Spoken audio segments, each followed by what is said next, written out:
and this guy will insult me. Like he's like, Angel, you don't even know how to dress. Look at the way you look. You don't even know how to match your colors. You're just too naive. You don't know a lot of things. And from there, he promised me, he said he was going to teach me how to kiss and other stuff, you know. And I was like, oh, okay, that's cool. Because it's like good news to you. Oh. Your day don't break. Hello everyone, welcome again to my channel. My name is Angel. Thank you to all my old subscribers, and if you're new to this channel, please go ahead and subscribe and hit the notification button down below. If we look at rain.org, if I'm not mistaken, rain.org, we realize that every 9 minutes here in the United States, a child somewhere is being sexually abused. This is not a good thing. It is really, really bad. Some people make it really take it really light, but this is something that affects people in so many ways.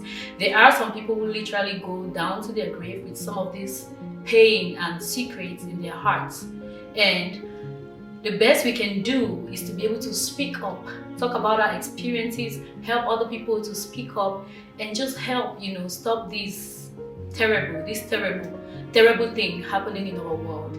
So I'm going to be focusing on my experiences. I am not here to heal anyone, but I'll just share my experiences, my healing journey, with the hope that it will educate someone, encourage someone, and just help someone out there. So if you know anyone who have been through any kind of abuse, especially sexual abuse, this might be of help to them. So you can go ahead and share this with them. If you have ever been a survivor, I want to encourage you to know that you're not alone. And I want to remind you that it is never too late to start healing, and it was never your fault. There is nothing that anyone will do to deserve anything like that. So do not blame yourself. It was not your fault. And it is not too late for you to start healing again. Today I'm going to be sharing the aftermath of sexual abuse, starting with the very first thing that it did to me. The first thing was the shame. So as a child, I was pretty much ashamed. My self-esteem was like really low. And by the time I was 12, everything turned to like bitterness and anger. Like I was angry, I was bitter. I feel like the enemy wanted to use me to be, how do I put this? Like I was bitter in such a way that I had all these terrible ideas coming into my head. Like that young, I was thinking of ways to like hurt people.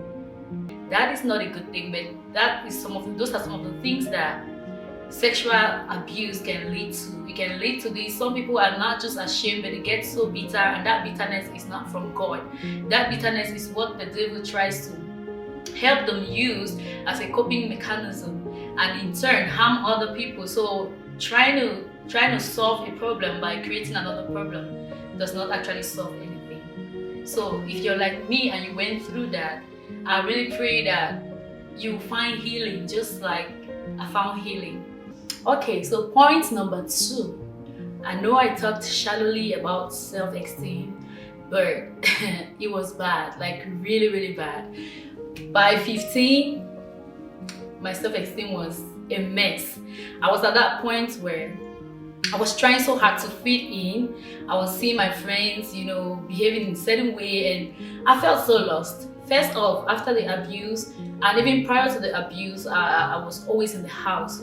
We are from a family where you are not allowed to go out, you are not allowed to visit friends, we're not allowed to do anything. So just imagine, staying in the house, always in the house. There were just so many things out there that I did not know.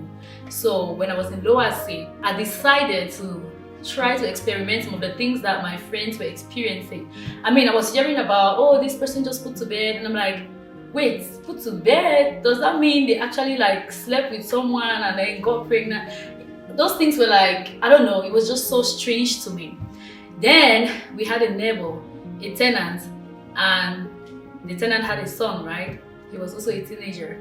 I think probably a little older than I was, probably 3 years older. And this guy would insult me. Like, he's like, Angel, you don't even know how to dress. Look at the way you look. You don't even know how to match your colors. You're just too naive. You don't know a lot of things. And I'll act like it did not mean anything to me. But when I go back home, I'll be like, what? Damn, like this guy just keep insulting me. Like, what is wrong with me? Like, it looks like I'm so lost. I remember I would go to school feeling so insecure. My friends would know certain things. When I asked them, then I'm like, how come I don't know these things? So this guy promised me one time, he was like, if you want me to help you, I can help you. But I'm just telling you the truth. You're so naive, you don't know a lot of things. Nobody likes people like you. You need to try, you need to level up, you need to, you know. So I actually believed this guy, right? And I was like, okay, I need to level up. He started teaching me like different colors, how to dress. And he was like, first off, your school uniform is just too long. Your skirt is too long. My skirt was somewhere above. I don't know, for those of us from Africa, we know how your parents sew your skirt, right? They sew your skirt so long that you literally just wear it from one all the way to opposite. That is how long my skirt was. So I decided to do what? Get a short skirt. I told my mom, I'm not wearing any long skirt anymore. I'm wearing a short skirt. I started behaving really strange. I was very, very stubborn. I started rebelling against anything that my mom would say. She knew something was wrong because she was like, you've never talked back at me. You've never disobeyed me. What is going on? She knew it had to be some boy somewhere. She was right, but I kept denying it. I was like, it's no boy. It's not anybody. That's my choice. That's just what I want. But it was actually this boy. My self-esteem was so bad and he made it so worse, and I was like, I'm following every advice he gives me. I decided to wear that short skirt to school against my mother's advice. From there, he promised me, he said he was going to teach me how to kiss and other stuff, you know. And I was like, oh, okay, that's cool, because he told me, you know, my girlfriend already knows how to kiss and everything, so I'm going to help you, I'm going to teach you. I just believe God loved me so much, because I'm telling you, I was crazy at this point. My mind, I didn't care about anything else. I was like, first of all, I'm already messed up. I'm already dirty. Like, what do I have to keep? Like, I did not care. The devil was deceiving me, and I was on a fast lane. I was on a fast lane. Nothing could stop me. Not my mom, nothing. She got to a point where she had to send me out of the city to my elder sister to stay there because it was like really bad. I got there, I couldn't stay there. I started getting sick, so my sister had to send me back to Buea. When I came back to Buea, I looked for that guy. I was like, you have to teach me. I need to learn how to kiss. I'm tired of people laughing at me. I need to know these things. And I decided to beg the guy's elder brother for us to go to his house, you know, so this guy could teach me whatever craziness he had to teach me. And I remember God using my mom to make me along the way. Like, I don't know, my mom never takes that road, but for some reason she took that road that day and she met me on the way. She was like, Angel, where are you going to? I looked at my mom, I was like, I'm just going to fetch water. I just lied about something. And she was like, and you're still going? You're going with a guy? I was like, I'm just going, I'm not doing anything bad. Guess what? I went. I remember when I came back that night, she spoke. No matter what anybody was saying, I did not care. And anyways, let me just say this. He didn't teach me because for some reason, whenever we tried to do anything with the experiences that I had from sexual abuse, I always kind of like thought I would be able to go through it, but I never was able to go through it for some reason.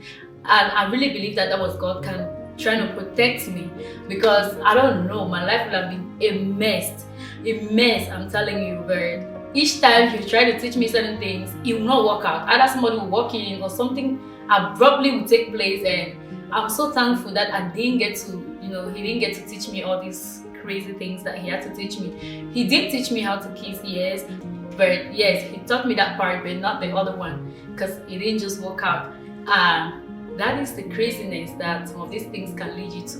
You know, I lost myself, had no self-esteem, I felt dirty, I felt like useless, and that's what I'm trying to say. These things make people feel like, you know, you're just trash, and because you feel that way, you kind of like start getting validation from people that you shouldn't be getting validations from.